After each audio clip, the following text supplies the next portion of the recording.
여러분도 은혜 아주 만땅 받으십시다. 요즘에 대박 그런 말들을 많이 쓰는데 최고로 영적으로 대박 나는 시간 되시길 바랍니다. 여러분 어떤 사람 되고 싶으세요? 여러분 세상 살면서 강한 사람 돼야 돼. 강한 사람 되고 싶어요? 부드러운 사람 되고 싶어요? 어떤 사람이 외치기를 내 안에 좀 이기는 사람 되고 싶어요. 아내를 좀 이기고 싶은 사람 되고 싶대요. 여러분 강한 사람, 부드러운 사람. 부부를 위한 세미나에서 한 강사가 자기 간증을 하는데 결혼 초기에 부부 싸움을 하면 어떻게 해서든지 부인을 굴복시켰대요. 하여튼 말로 하든 뭐로 하든 하여튼 아내를 굴복시켰대요. 왜 그렇게 했느냐면 그렇게 해야 남편의 권위도 쓰고 질서가 세워진다. 가정에. 그렇게 생각을 해서 그렇게 했대요. 그런데 싸움에서 이길 때마다 점점 부인이 자기를 존경하지 않는다는 것을 느끼기 시작했대요.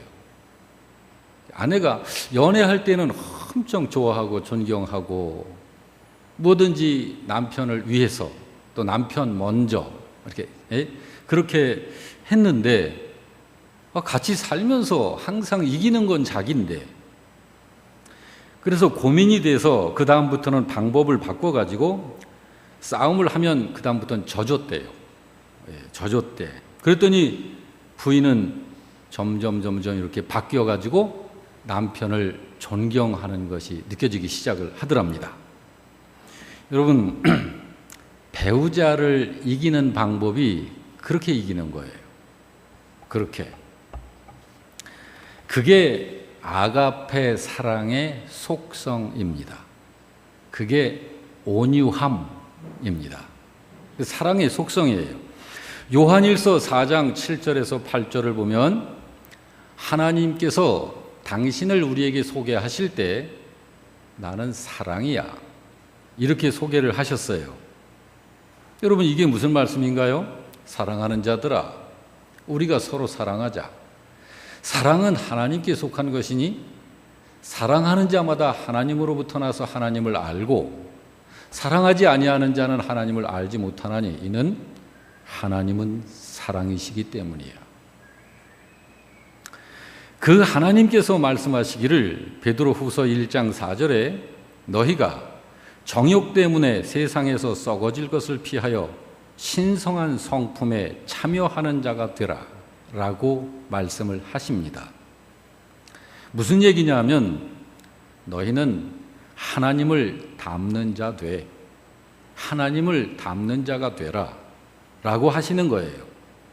하나님의 성품에 참여하지 못하는 사람은 하나님 나라에 들어올 수 없어 라는 말씀입니다. 하나님의 성품에 참여한다는 것은 하나님의 성품을 닮아 하나님의 성품애로 회복되어지는 것을 말하는 거예요. 하나님의 성품에 참여한다, 하나님의 성품에 참여하는 자가 된다라고 하는 건 그 잃어버린 상실되어진 하나님의 성품을 회복받아 그 성품으로 닮아간다.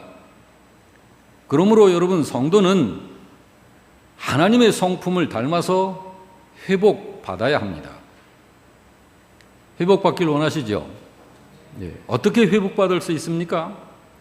그래서 주님이 그 하나님의 사랑의 성품을 오늘 고린도전서 본문을 통하여 사도 바울을 통하여서 설명하고 계신 거예요. 4절에 사랑은 오래 참고 사랑은 온유하며. 오늘은 그 사랑의 성품 중에 온유함을 살펴보면서 은혜를 나누려고 그럽니다. 한번 저를 따라서 합시다. 사랑은 온유하다. 사랑은 온유하다. 온유함. 여러분 온유하다는 게 어떤 걸까요? 어떤 폭력이나 잔인함 반대 개념, 그렇게 말해도 됩니다. 뭐 틀린 말은 아니지만 또 딱 맞는 말도 아니에요. 사전을 보면 성격이나 태도 따위가 온화하고 부드러움, 그렇게 해석을 했어요, 사전에서는. 그런데 성경에서 말하는 온유라는 것은 보통 생각하는 그런 것처럼 연약하거나 감정적으로 여린 사람을 말하는 것이 아니고, 자기는 하나님의 은혜를 받을 자격이 없다는 사실을 깨닫고 하나님을 의지하는 사람, 그 의미입니다. 그게 온유가 갖고 있는 성경적 의미예요. 그래서 온유한 사람은 다른 사람이 자기에게 악하게 대해도 자기가 원수를 갚지 않고, 자기가 원수를 갚으려 하지 않고, 자기가 그것을 해소하려고 시도하지 않고 하나님께 의뢰합니다. 그래서 때로는 온유한 성품을 가진 사람은 바보 같은 사람으로 오해를 받기도 해요. 그렇지만 세월이 흐른 뒤돌아보면 그런 사람이 승리를 했다는 사실을 우리는 확인할 수 있어요. 항상 그런 사람이 이기고 있어요. 지금 당장 보면 양보하고 물러서고 참는 것 같고 뒤로 물러서 있는 것 같고, 그래서 바보처럼 당하는 것 같은데 지금 보면 당하는 것 같아요. 그런데 결과를 보면 항상 그런 사람이 이겨요. 그건 부부 사이에 다툴 일이 있을 때에도 져주는 배우자가 부부관계를 유지시키고 가정의 행복을 지켜내는 것과 같은, 그게 이기는 거예요. 그게 온유가 바로 그런 거예요. 그래서 성경에서 이야기하는 온유함은 성격이나 태도가 부드럽고 따뜻하다는 것을 넘어서 적극적인 사랑을 행하는 것을 온유하다라고 말하는 것입니다. 한번 따라서 합시다. 적극적인 사랑. 적극적인 사랑. 예, 그게 온유예요. 적극적인 사랑. 사랑 때문에 고통도 받아내는 거예요.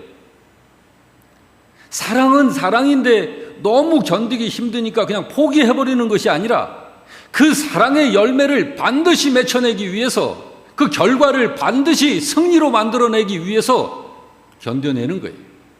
그 적극적인 사랑, 그걸 온유라고 그래요. 사랑 때문에 격해지게 되는 상황이 되어도 절대로 파괴적이지 않고 오히려 그 고통을 오래 참아내는 것, 그걸 온유라고 그래요. 성경에서 말하는 온유가 그런 것입니다. 여러분, 거북이는 느려 터지고, 거북이는 그 뭐하고 싸우는 걸 별로 못 보는데 거북이의 목은 강제로 빼낼 수가 없대요. 거북이보다도 10배 더 강한 힘을 가지고 그 목을 잡아 빼내려고 해도 절대로 목이 안 빠진답니다.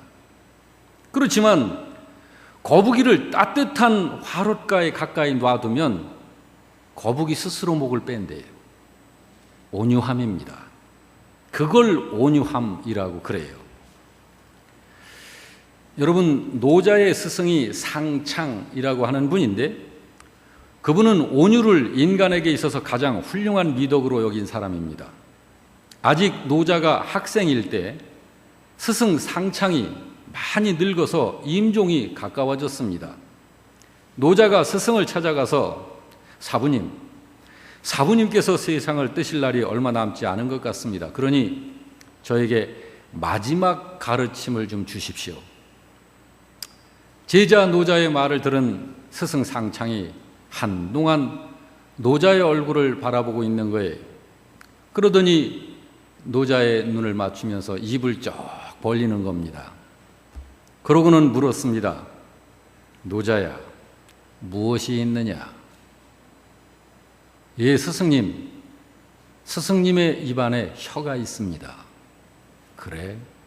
다시 한번 쩍 벌립니다. 노자야, 무엇이 없느냐? 예, 스승님. 스승님 치아가 하나도 없으십니다. 노자야, 이제 깨달았느냐? 스승님, 깨달았습니다. 여러분, 세상을 살면서 이빨처럼 굳고 강하고 날카로워서 입술을 깨물고 혀를 물어서 피를 내는 것은 다 부러지고 깨지고 빠져 없어진다는 거예요. 세상에서 강한 것들은 전부 다 얼마 가지 못한다는 거예요. 정치 권력, 무력, 돈으로 사람을 물어서 피를 내는 그런 강하고 굳고 날카로운 것들은 다 부러지고 빠져나가서 전부 없어진다. 그러나 혀처럼 바보스럽게 물리고 도리어 피가 나는 것 같아도, 항상 당하는 것 같아도 그 부드럽고 온유한 것은 끝까지 남아있다는 거예요. 그게 온유다. 그게 온유다. 여러분, 온유는 아가페 사랑의 속성입니다. 아브라함이 그렇게 온유를 행하면서 살았죠. 아브라함이 조카 롯을 데리고 살 때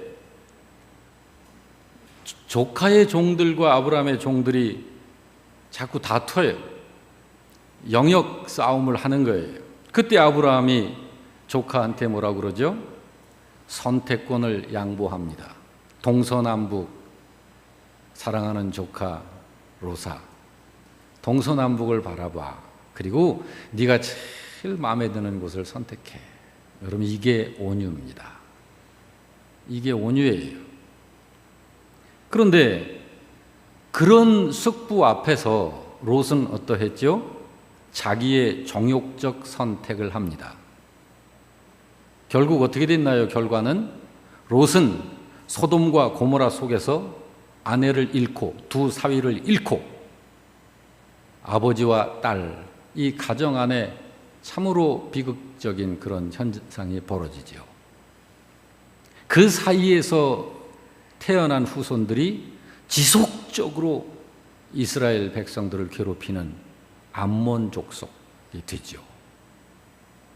여러분, 항상 최후의 승리는, 그리고 하나님의 복은 온유의 편에 있습니다. 왜 그럴까요? 온유는 하나님의 사랑, 그 아가페 사랑의 속성이 그렇기 때문에 그런 거예요. 요셉도 그렇게 살지 않았습니까? 잘못도 없이 형들의 시기를 받아서 미움받고 웅덩이에 던져지고 노예 신세가 됩니다. 그러나 그는 형님들을 원망하지 않았어요. 하루하루에 주어진 삶을 오직 하나님의 말씀인 믿음을 따라서 살아갑니다. 그게 온유입니다. 그게 적극적인 사랑이에요. 하나님께서 그 온유의 성품을 가지고 있는, 그 적극적인 사랑을 가지고 있는 요셉을 애굽의 총리로 올려놓으시죠. 다윗도 그렇지 않습니까? 사울 왕에 의해서 목숨의 위협을 받으면서 도망을 다녀요. 도망 다니는 이때가 언제냐면 하나님께서 익히 아시고 다윗을 사무엘 선지자를 통해서 왕으로 기름 부으노라고 그래요. 그래서 이스라엘의 왕으로 기름 부음을 받은 상태에서 사울 왕이 계속 잡아 죽이려고 하니까 계속 피신을 다녀요. 그런데 피신을 다니면서 다윗이 하는 게 있어요. 뭐냐면 사울 왕을 위해서 중보기도 해요. 자기를 죽이려고 그렇게 군사들을 풀어서 잡아오라고 쫓는 그런 그 사울 왕을 위해서 중보기도 하면서 하나님, 사울 왕을 긍휼히 여겨 주시옵소서. 그러면서 중보기도 해요. 이게 온유예요. 그 후에 하나님이 사울을 폐위하시고 그 위에 다윗을 왕으로 등극을 시킵니다. 여러분, 이렇게 우리 믿음의 선배들은, 진정한 우리 믿음의 선배들은 다 그 아가페 사랑을 성품으로 그렇게 소유하고 그 사랑을 만들어내는 요소가 되는 하나하나의 요소들을 따라서 모든 일들을 믿음으로 그렇게 살았어요. 무엇보다도 예수님 한번 보시죠. 예수님은 재판을 받으실 때에도, 조롱을 받으실 때에도, 멸시를 받으실 때에도 군중들로부터 뺨을 맞고 주먹으로 이렇게 참 침을 받고 침뱉음을 받고 조롱을 받을 때에도 십자가로 가시는 그 노상에서도, 아니 마지막 십자가에 달리실 때에도 마치 도살장으로 끌려가는 소나 양처럼 묵묵히 그 모든 것들을 감수하고 계셔요. 그는 침묵으로 그 모든 상황을 수용해 내셨습니다. 그것이 온유입니다. 그게 온유예요. 여러분, 시간이 지납니다. 그 이후에 허다한 인류가 그리스도 예수 그리스도, 그분의 이름 앞에 무릎을 꿇고 그분을 자기의 주님으로, 자기의 구세주로, 자기의 왕으로, 그분을 하나님으로 경배하는 것입니다. 마태복음 11장 28절 이하를 좀 소개하고 싶은데요. 한번 같이 읽어볼까요? 수고하고 무거운 짐진 자들아, 다 내게로 오라. 내가 너희를 쉬게 하리라. 나는 마음이 온유하고 겸손하니 나의 멍에를 메고 내게 배우라. 여기 보니까 예수께서 나는 마음이 온유하다 하셨어요. 그러니 내게 와서 나의 멍에를 메고 나한테 배워. 여러분, 지금 누구를 부르시는 겁니까? 수고하고 무거운 짐진 자들. 여러분, 우리 다 그 짐졌던 자들이 지금도 혹시 지고 계신 분 아니신가 몰라요. 주님은 여전히 부르십니다. 우리 스스로는 벗어버릴 수 없는 그 짐을 지고서 아무리 떼어버리려고 해도, 벗어버리려고 해도 벗어지지가 않아. 인생사의 숱한 일들로 인해서 인생의 수고를 하면서 애를 쓰며 살고 있는 사람들, 그래서 삶의 무거운 짐을 지고서 고생에 쩌들어 있는 사람들, 극도로 신경이 날카로워져 있는 사람들, 조금만 신경이 거슬리면 곧바로 격한 행동을 하게 되는 사람들, 이걸 어떻게 표출할 수가 없어가지고 여러분, 통일로에 가서 새벽 3시, 4시에 만나가지고 무한 질주를 하면서 목숨 걸고 레이싱을 벌이고 있는 사람들, 여러분, 바로 그런 부류에 속한 사람들이 누구였습니까? 그 예수님의 그 온유하신 성품 때문에 지금 새 사람이 되어서 지금 이 자리에 앉아 예배드리고 있는 저와 여러분이 그런 사람들 아니었습니까? 여러분, 예수님이 그 온유한 성품으로 저와 여러분들을 모두 받아내셔서 지금 이 자리에 우리가 있는 것입니다. 바로 그것이 주님의 온유하신 그 사랑, 적극적인 사랑입니다. 그렇습니다. 우리를 구원받게 하기 위해서 그 어떤 고통도 참아내신 것입니다. 예수님께서 우리를 살려내시기 위해서 그 어떤 어려움도 견뎌내신 거예요. 해를 끼치며 죄를 짓는 자에 대하여 참아주는 것만이 아니라 더 나아가 선한 의도로 그에게 도움이 되도록 적극적으로 봉사하는 거예요. 그게 온유입니다. 그렇기 때문에 로마서 12장 20절은 이렇게 말씀하지요. 다 같이, 내 원수가 줄이거든 먹이고 목마르거든 마시게 하라. 그리함으로 네가 숯불을 그 머리에 쌓아 놓으리라. 이것이 바로 온유입니다. 원수에게 그렇게 하래요.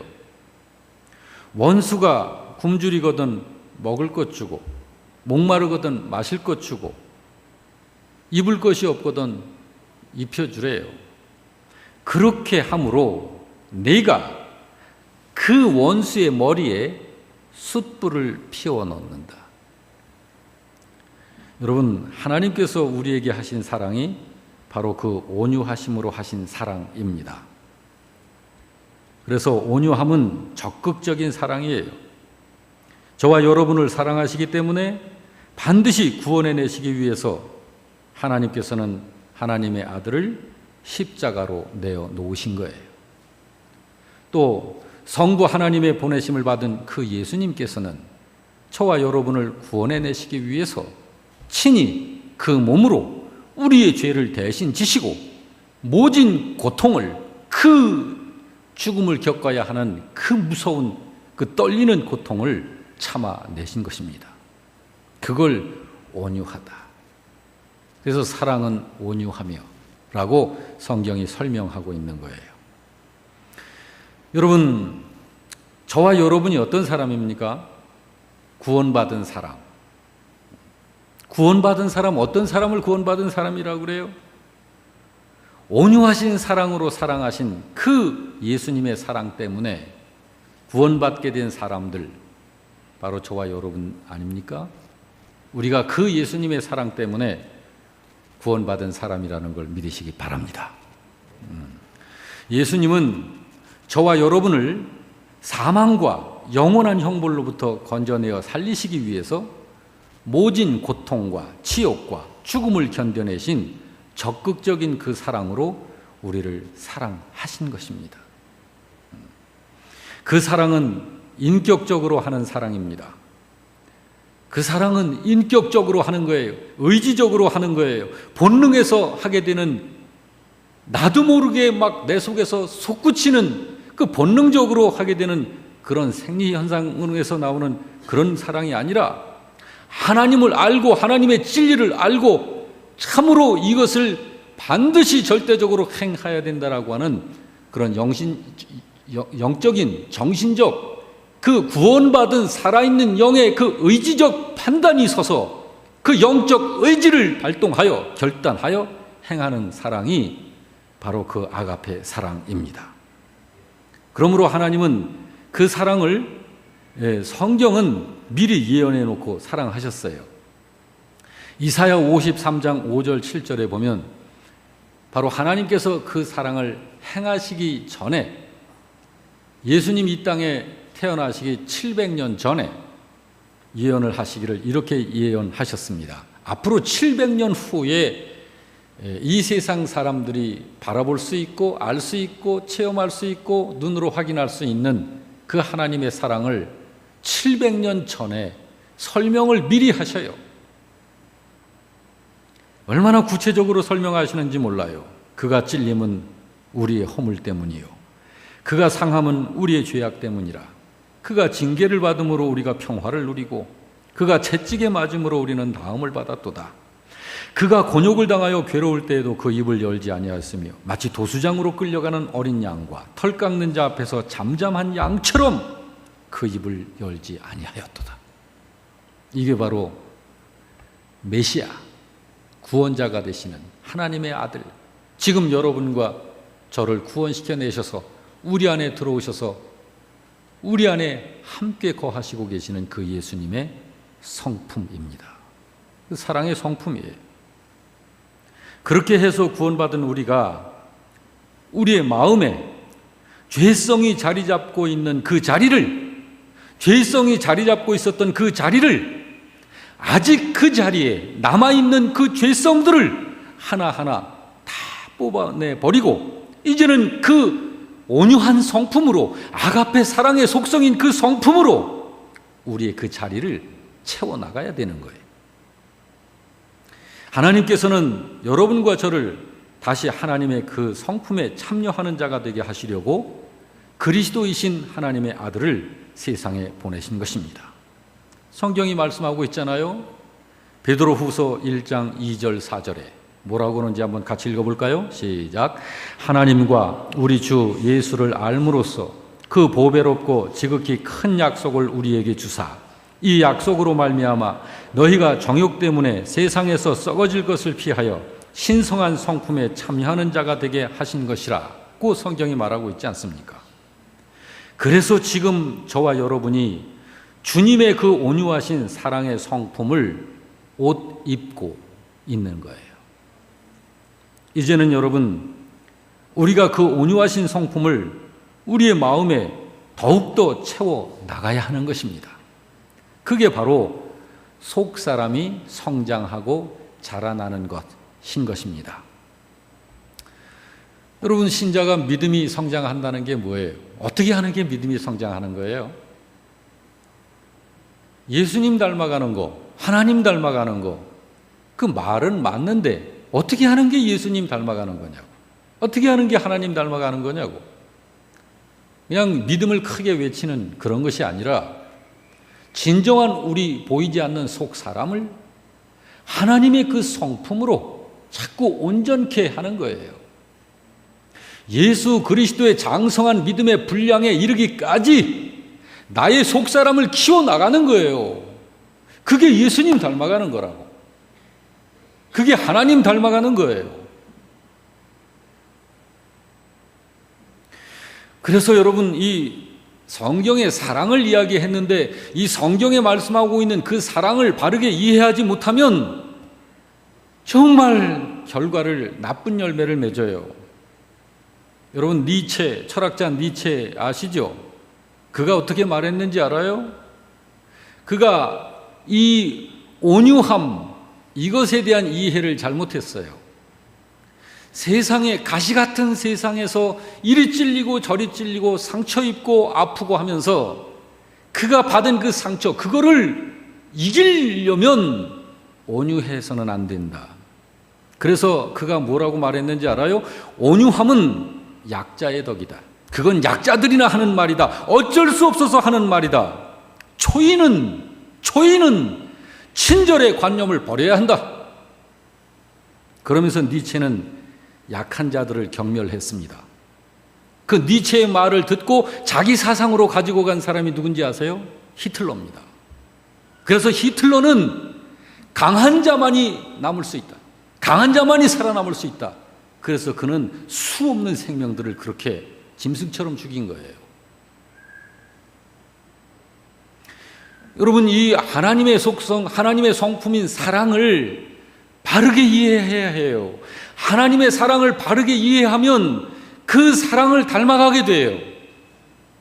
근데 그 사랑을 잘못 이해하면 삶이 이상하게 나온다니까요. 제가 몇 주 전에도 말씀을 했습니다만, 목사님이 장난감 안 사줬다고 사랑이 없는 목사님이라고 교회를 옮긴 사람이 있다니까.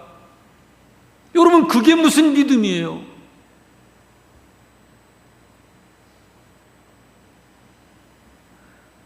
사랑이라고 하는 것을 그렇게 해석하니까 하늘에는 없는 세상적인 눈만 가지고 교회 생활을 하려고 하고 믿음 생활을 하려고 하는 거예요. 그러니 얼마나 잘못된 인생의 결과를 생산시키느냐 이 말이지. 하나님의 성품, 하나님의 사랑은 정말 그런 거예요. 온유합니다. 적극적인 사랑. 온유함의 반대 개념은 복수입니다. 원망입니다.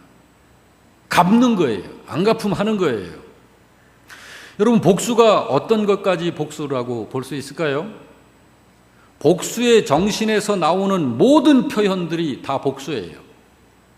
상대방에게 직접 피해를 입히는 것만이 아니라 그 사람에게 성난 표정을 짓고 말하는 것도 복수고, 정말 천사와 같은 미소를 띠면서 속에서는 우글우글거리면서 계산된 어떤 그 심리에 의해서 그에게 전략적으로 가식적으로 친절한 말처럼 하면서 언젠가는 때려 눕히겠다라고 하는 계산된 그런 행위를 하는 말과 행위, 다 복수예요. 그런 거. 상대편을 낮추어서 깎아내리는 거, 상대편을 모함하는 거, 이런 모든 것들이 다 복수입니다. 성경에 복수는 너희들의 소관이 아니다. 하나님께서 말씀하셔요. 아무리 하나님께 우리가 사랑을 받는 사람이어도 나를 아프게 하고 나를 해치게 하고 하나님의 일을 망쳐버린, 이렇게 회방했던 무리들에 대해서 의로운 의분이 일어나지만 그 갚음을 너희들이 해서는 안 돼. 너희들에게 그런 감정이 있는 것은 너희가 의로운 의에 속한 자이기 때문에 그런 의분이 있을 수 있지만 원수를 갚는 것은 하나님의 소관이야. 하나님께서 하시는 일이에요. 그러므로 여러분, 우리 속에 온유함을 더욱더 키워가시길 주 이름으로 축원합니다. 그것이 성경에서 정의하고 있는 아가페 사랑의 속성이에요. 여러분, 오래 참음은 누군가가 나한테 상처를 준 사람을 견디고 참아내는 것이 그 사랑의 얼굴이라고 한다면, 온유함이라고 하는 것은 내게 상처를 낸 그 사람을 대하여 오히려 참아내는 그 수준을 넘어서 선대하는 거예요. 선하게 대해주는 거예요. 여러분, 세상을 살다 보면 참 뻔뻔한 사람들 무지하게 많습니다. 사람의 탈을 쓰고 할 수 없는 짓을 하고서도요, 그게 무언지를 모르고 돌아다녀요. 여러분, 그거 왜 그런지 아세요? 그거 불쌍해요. 굉장히. 성경에 보면 그 양심의 화인 맞음으로. 여러분, 아무리 멍청한 사람도 양심은 있지 않아요? 양심. 그 양심에 걸리면 차마 못하는 거거든요. 근데 그런 뻔뻔한 사람들이 있어요. 그런 대상을 상대해서도 선대하는 것이 온유입니다. 선대하는 것이. 그렇지만 진짜 바보처럼 하지는 마세요. 지혜롭게, 똑똑하게. 예수님은 우리 모든 성도들의 온유의 모본이 되십니다. 예수님에 대해서 베드로 사도가 말을 했죠. 베드로전서 2장 23절에 다 같이 시작. 욕을 당하시되, 욕을 당하고 있어요. 근데 맞대어 욕하지 아니하셔요. 고난을 당하시되 도리어 주먹쥐고 부들부들 떨면서 위협하지 아니하시고 오직 공의로 심판하시는 아버지이신 하나님께 부탁하셔요. 예수님께서 그렇게 하신 거예요. 이러한 예수를 닮아오라는 거예요, 우리한테. 그러므로 여러분, 예수를 닮아가는 것을 우리 인생의 목표로 삼고 있는 사람들이 그 인생의 방향과 그 목표와 그 성향이 어디에 속해 있냐고. 하늘에 속해 있는 거예요. 그러니 복 있는 사람인 거죠. 예수 믿으면서도 자기 속에 있는 혈기를 어떻게 참을 길이 없어가지고 그냥 막 지성질도 못 이겨가지고 그러는 그런 바보 같은 사람 하지 말고, 욕을 당하시되 맞대어 욕하지 아니하시고. 여러분, 양손 양발에 굵은 손가락만한 굵기의 대못이 펑펑 박히면서 피가 이리 튀고 저리 튀고 뼈가 으스러지는 고통이 있을 때 자기를 십자가에 못 박는 그 죽이는 자들을 위해서 기도할 수 있을까? 두 발을 겹쳐놓고 그 마디 관절에 그 굵은 못을 푹 꽂으면서 손으로 잡고 굵은 망치로 내려치면서 두 겹쳐진 그 마디를 뚫고 들어가는 그 못이 뚫고 들어갈 때 그 고통 속에서 정신이 있을까? 그런데 예수님께서 그런 상황에서 아버지여, 저들의 죄를 용서하여 주소서. 저들은 자기가 무슨 일을 하는지 알지 못하는 사람들입니다. 이게 온유, 이게 온유예요, 이게. 예수님은 진정 하늘이 무엇이며 하나님이 누구시고 그리고 죄라고 하는 것이 어떤 것이며 마귀가 유혹하여 그 마귀의 유혹에 걸려들면 그 결과가 어떤 것이라는 것을 너무너무 완벽하게 아시니까 자기를 죽임을 당하는 그 현장에서도 그 마지막 영혼들의 극률함을, 그 불쌍한 영혼을 보시고 그 온유의 성품을 발동하시는 거예요. 오늘 저와 여러분이 이 세상을 살면서 그런 사랑의 사도이신 줄로 믿습니다. 여러분, 때로는 자존심이 얼마나 상합니까? 자존심이 얼마나 상해요.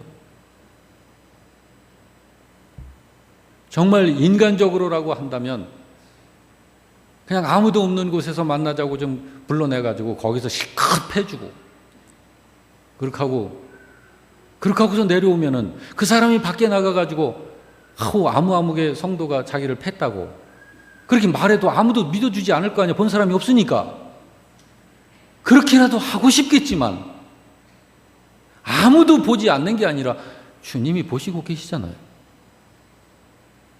그러니까 참아내는 거예요. 오히려 나에게 욕하고 선대하는 우리들에게 욕하고 나쁘게 대하는 그 사람에게 선대해 주는 거예요. 힘들다고 그러면 와서 좀 도와달라고 그러면 도와주고.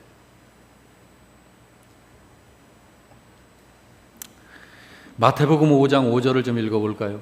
다 같이 시작. 할렐루야. 우리 영락교회 성도 여러분, 다른 사람들은요 자기 성질에 못 이겨가지고 그래 온유도 좋지만 내 성질도 중요한 게 이리와 하고서 그냥 막 들이대고 그러겠지만 우리는 이렇게 지혜로운 자가 되자고요. 세상은 참 사악해요. 요즘에 세상이 뭐라 그래요? 우리 어렸을 때는요 착하게 살아, 정직하게 살아, 그래 참 순하다, 아유 너 훌륭하다. 그런데요 요새는 착하게 살면 안 된다고 가르쳐요. 순하면 안 된대요. 밖에 나가서 친구한테 한 대 얻어맞고 오면 뭐라 그러냐면 나가 이놈 새끼, 가서 저 때리고 와, 너도 맞은 만큼 때리고 와 그래요. 여러분 맞으면 어때? 맞으면 이거 제 얘기하는 거예요. 지금 우리 큰애가 밖에 나가가지고서 애가 또래 애들보다 조금 더 몸이 더 키도 크고 힘도 좋아요. 근데 얘가 마음이 여려가지고 목사 아들이라서 그런지 누구 때릴 줄 모르네 그냥. 그런데 얘가 얻어 터지고 들어오면은 속이 상하잖아요. 그래가지고 제가 잠시 목사라는 걸 잊어버리고 이놈 새끼 나가서 너도 같이 때리고 와. 근데 얘는 못 때리는데요. 오빠가 울고 들어오면은 얘가 누가 우리 오빠 때렸어? 그럼 오빠 가, 손잡고 가요. 가가지고서 해 붙이고 와요. 요 사랑이 잘했어요. 아주 썩은 우려네. 그렇게 하면은 그래도 앞으로는 아니라 어른이 돼서는 안 그러니까 참. 하여튼 뭐 그런 거는 하나님이 우리 아버지시니까 그래도 자녀인 우리가 참 이렇게 그런 모습을 보시면 아버지가 얼마나 기뻐하실까 그런 생각도 해요. 하여튼 그렇지만 온유한 자는 복이 있나니 그들이 땅을 기업으로 받을 것이며, 여기 땅은요 굳이 하늘만 상징하고 거기서만 그쳐진다라고 생각 안 해도 돼요. 하나님 나라도 상징하지만 이 세상에 사는 동안에 우리 아버지가 창조하신 이 세상에 있는 것들을 정직이적 그런 그 능력을 가지고 있는 자녀들에게는 하나님이 많이 맡기셔요. 그러니까 이 세상에서도 많은 재물과 그런 것들을 부유하게 소유할 수 있다라는 말씀으로 받아도 됩니다. 온유한 자가 그렇다는 거예요. 온유한 자. 여러분 혹시 헌금하실 때 10원짜리, 100원짜리까지 계산해서 11조 하시고 그러는 분 계신가요? 그러지 마세요. 만약에 11조가 8,572원이다. 그러면 그냥 10,000원 하셔. 이렇게. 그렇게 계산하지 마시고. 저를 한번 따라서 합시다. 하나님께 후하면 하나님도 후하시다. 예, 하나님께 인색하면 하나님도 인색하셔요. 그러니까 저는 하나님께 드리는 것에 대해서는 계산을 할 필요가 없어요. 계산 안 해요. 온유한 자는 복이 있나니 그들이 땅을 기업으로 받을 것이며, 여기 땅은 문자 그대로는 구약의 신자들이 하나님의 약속을 따라 가나안 땅에 들어간 것을 말하지만 그 땅은 또한 구원받은 신자들이 들어가게 될 새 하늘과 새 땅을 말하는 거예요.